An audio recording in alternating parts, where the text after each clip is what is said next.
Hello and welcome to the Public Sector I Heart You podcast. My name is Matthew Hotten. I'm a senior consultant at West Midlands Employers. And in September 2025, we had our annual Tri-Sector Challenge at the Molyneux Stadium in Wolverhampton, home, of course, to the Wolverhampton Wanderers. And the Tri-Sector Challenge is a leadership simulation that West Midlands Employers organises and runs on behalf of the region. And I'm delighted to be able to say that the winners in September 2025 was the amazing Worcester City Council, which is fantastic. And I'm delighted to be joined today by Thalia, Craig and Ben, one half, I guess, of the winning team, as it's normally 6 to a team. So it's really great to see you here. Thank you very much for coming along and giving up some time today. I guess before we get into it, it'd be really interesting just to know just a little bit more about you. Your role at Worcester City would be really helpful. Thalia, perhaps you could start us off. Yeah, sure. I'm the Allotment Officer for the City Council. It's the best job in the world, I would imagine. Challenging job. Yeah, okay.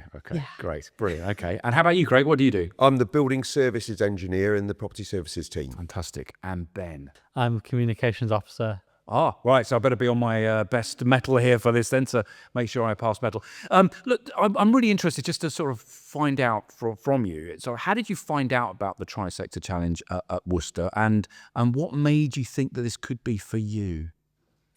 Well, personally, I've the Tri-Sector Challenge, Worcester City have put in a team quite often over the years, and I've seen other people go in. My manager went in last year, right? And I've been asked before, but obviously constraints have not allowed it. And this year, I wasn't originally in the team. One of the ladies dropped out, so they said, "Craig, can you come in it?" So I was quite happy to do it. But we know about it. It's quite sort of well-known thing in Worcester City. Yeah. And how about you, Ben? How did you decide you wanted to get involved? So I've been with the City Council about 2 years. So last year I was quite new to the council. Yeah. So this year my manager put me forward to the challenge and asked if I'd like to take part.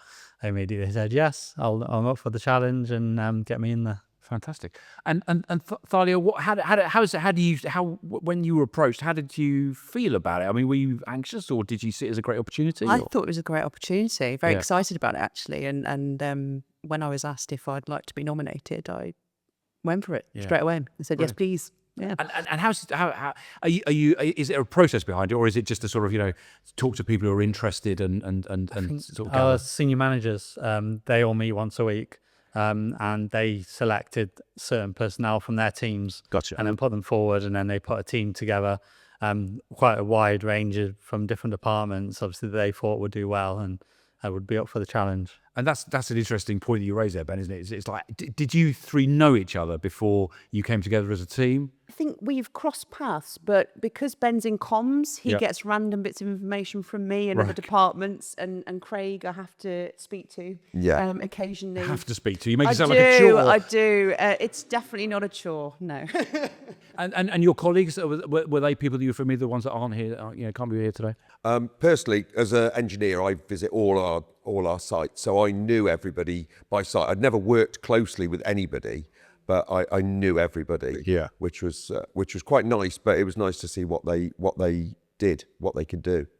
And what sort of planning did you do, Thalia? Did you meet as a team beforehand? We did. So I didn't really know the other people in the team, and we did have a very last-minute substitution. Right. But prior, we did meet at least twice via Teams, just to try and introduce each other with our strengths and what we could bring to the team. Yeah. And did you have a strategy, Ben? Was there a plan of action for the day? We had guidance from certain people that had already done the challenge. So they kind of say, well, watch out for this. And they gave us ideas of what we should look out for, what certain elements we should do at certain times. And so we got some guidance, and that formed our bit of a strategy. But obviously we didn't know what was coming, so anything they told us could have gone out the window as soon as we started. So it was very loose strategy, and obviously we'd selected our MD, and when we'd met previously on Teams, we kind of went through our strong points, and then selected our MD, and then we kind of suggested that we kind of go towards our strengths and run with that during the day, whatever the challenge may have been on the day. Fab. And I just expand on that process of kind of picking who's going to be the chief exec, the MD of the group, because somebody has to lead the six of you, right? So was that quite an easy process, or was there a bit of a bit of vying for power? Craig was subbed in, right. fairly last minute, so he wasn't part of the initial get together. And the person that had volunteered unfortunately couldn't attend. So at this point, Craig came into the team, and Matt, who ended up being our MD on the day, quietly offered to do it, and then it was thrust upon him just before. So as soon as somebody volunteers, you pounce on and go, it's good. Because it's quite a pressure role, isn't it? I mean, the whole day is pressure, but being that sort of notional leader of the team must be quite tough. I know Matt's not here, so we can talk about him, but how did he perform across the day? Yeah, we felt Matt did a really good job. He came in. He's a very quiet gentleman, and he sort of allowed us to use our own skills to do our job, and he would facilitate what we were doing, which seemed to work really, really well. Good. And so the day itself rolls round. You get to the Molyneux Stadium. Just to tell me how you felt, Thalia. What was kind of going through your head? It's nervous. Yeah. We all felt very nervous. That was a collective. Yeah. Oh, what's going to happen? What were you nervous today? about? How it was going to unfold. Yeah, okay. What to expect. Okay. It was the unknown. We walked into the room and we knew everybody felt the same. There was a quiet hum in the room, and then as soon as it was go, it was just, okay, we're in this. And we just got on with it. I think, speaking for everybody here, but very nervous, but then quickly into it. Yeah, and it's true, isn't it? That at the beginning of the day, it feels like, guys, we're here till 5 o'clock. That feels like it's going to be a really long day, and yet it's true, isn't it? But I don't know how you found it, but it just poof and it's gone, isn't it? It's like before you know it, it's 5 o'clock in the afternoon, and it's done. Yeah, I think because you've obviously got your laptop with all your scheduled meetings. Yeah, that kind of it feels like a working day with the meetings, and then you've got your people that turn up randomly at the table and want a meeting with you, and you've got all your sort of press materials and challenges to work through and emails that come in. So you're constantly thinking about something different throughout the day. So it does really fly by the day, and all of a sudden you're at lunchtime, you break for 20 minutes to charge your laptop back up and have a regroup of what's happened during the morning, and then you're straight into the afternoon, and before you know it, it's 5 o'clock. Yeah, and the whole point of the day, Craig, is to kind of give you that flavour of what it must be like to be a senior manager. And okay, it's slightly overdone, of course it is, but I wonder how it felt in terms of giving you that insight into what it must be like to be taking big decisions quickly with very little sort of knowledge of what's happening around the sort of wider. Yeah, well, piece. in my personal job every day, it's jobs on the go and things are coming in. Right, but thinking on the strategic level was a great difference for me. I looked at it and I was thinking, what would I do? Thinking of how we're going to do it as a globally rather than just an issue, and we sort that out. So that was really good, really interesting. What was the big challenge for you, Thalia? What sort of did you find tough about the experience? I think the volume and the content, I suppose. So when we were given the wad of information to sift through, I kind of sat there, looked at it and went, this is a lot. But it was then trying to look out for the red herrings and things that weren't quite as high a priority, splitting that off very quickly. And I think that was a lot to kind of deal with immediately, but then quickly learn from. Yeah. And is there a link in terms of that your day-to-day role as an allotment officer, which is still the best job title in the world, and some of the stuff there? How did it reflect on your normal experience of work? I think my normal experience of work, there's very much peaks and troughs. Yeah. So at the moment, it's a very busy time and it's constant. There is a lot of traffic coming in, either by email, phone, whatever it might be. But there are parts of the year where it does quiet down a smidge, not much, but a smidge. So I am used to being quick, and thinking fast on my feet and dealing with problems operationally, not strategically. So that was a big learning curve. Yeah, good. Yeah, that's interesting. And Ben, you're in communications, and part of the challenge there is a comms element to it as well. Did everyone look to you for that? And how did you kind of approach the comms element? Meet the press, I think it is, isn't it? Yeah, I think from sort of our first meeting, the comms kind of element was kind of put my way. That to you. I kind of took ownership of it a little bit as well. So the meet the press was always going to be something that I was going to steer, and I took some advice from one of my former colleagues that had done it, and kind of filled the meeting with really positive news and didn't give them much chance to give any criticism whatsoever of the council. And anything we did, we tried steering back to the positive news story that we'd approached them, and so it was really good. And so the day starts to come to an end. It's getting towards 5 o'clock. There's the sort of the last challenge, which sees you dashing around the room. And then there's that big sort of, you stop, Craig, don't you? It just kind of ends. How was it when 5 o'clock hits and it's all done? That's it. You can't. It was sort of quite, you just the weights lifted and just thinking, I wonder how we've done. Yeah. And you were almost mentally exhausted because it would been so high pressured all day. We'd worked really, really hard. And I can talk, but I had talked more that day than I have for a long time. And it was, meeting other teams and trying to sort out partnerships with other teams. And when it stopped, you just, and it was quite a change, wasn't it? And it was just, thank God for that. We've completed it, and we weren't really bothered how we'd done because we were more pleased with that. We all felt we'd done as good as we could do. Yeah, and that's what we were pleased with. And everyone had worked together. And that was the best thing of it. Yeah, but surely there's a part of you that hopes you've won, right? It's got to be. I mean, there's that element to you that you think, yeah, okay, we've done the best we can. But in that sort of quiet bit, there must have been like, have we done enough to win? How did you think you'd done? I think, like you said, an immense relief when we'd finished and sense of achievement. We were happy we'd finished and we thought we've done all we can. So it wasn't really until we were called back in the room when everybody had reached the decision, the penny started to drop when we were looking at the categories and the awards were being given out. And it was, we've got to mention, we've won an award. We're doing pretty well here. And I think then it was, wow, when we were with a bit of a chance here. So I think it was only then for me, especially, that I started to think, we could have done quite well here, And then it comes up to that point, doesn't it, Ben, where all of the awards have been given out and there's one left. It's the best team. And you're all sat there, everybody's sat there, 13 teams, and they say it's Worcester City Council.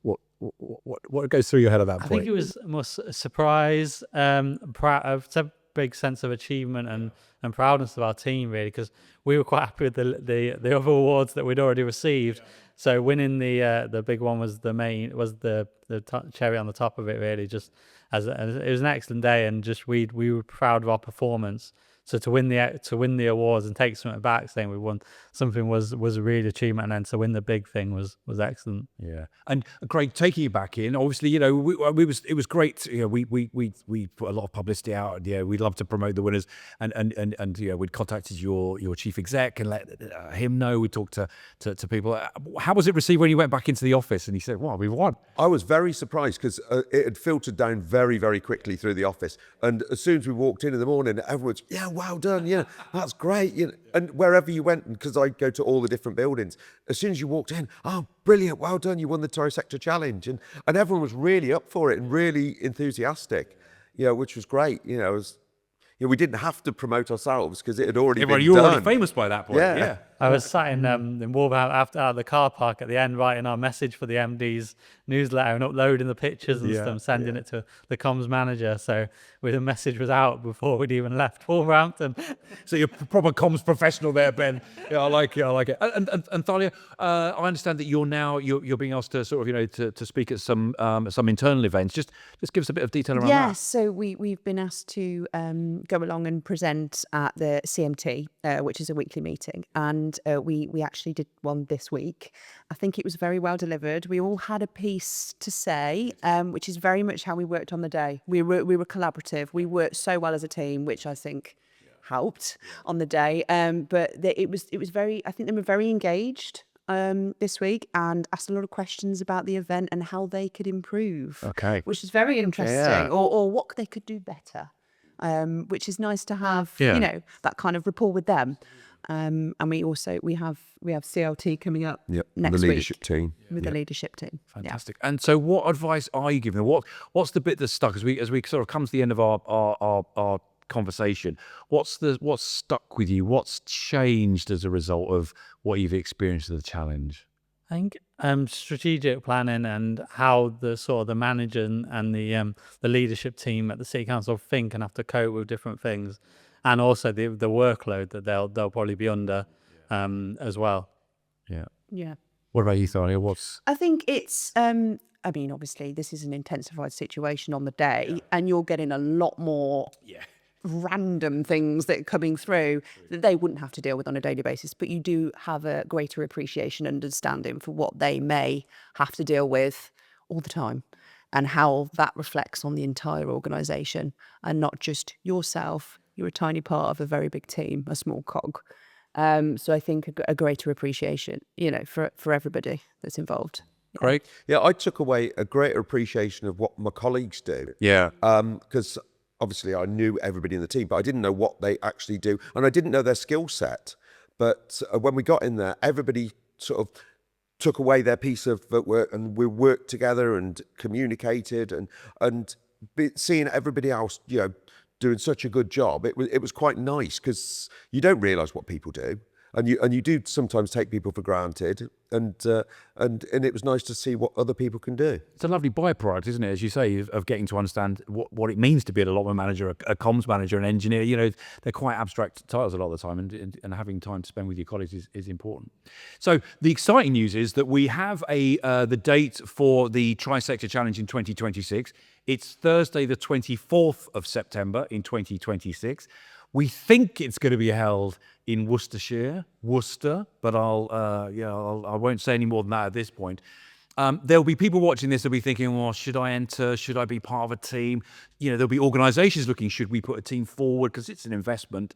I'd be really interested as we sort of finish up here today. What would be your advice to an organisation who's thinking about entering a team, and an individual who might take part in a team? Greg, what do you think? As an organisation, I think it's good, because it allows you put your team forward, and you're promoting your team, and it brings a good synergy with the team itself and the wider people there.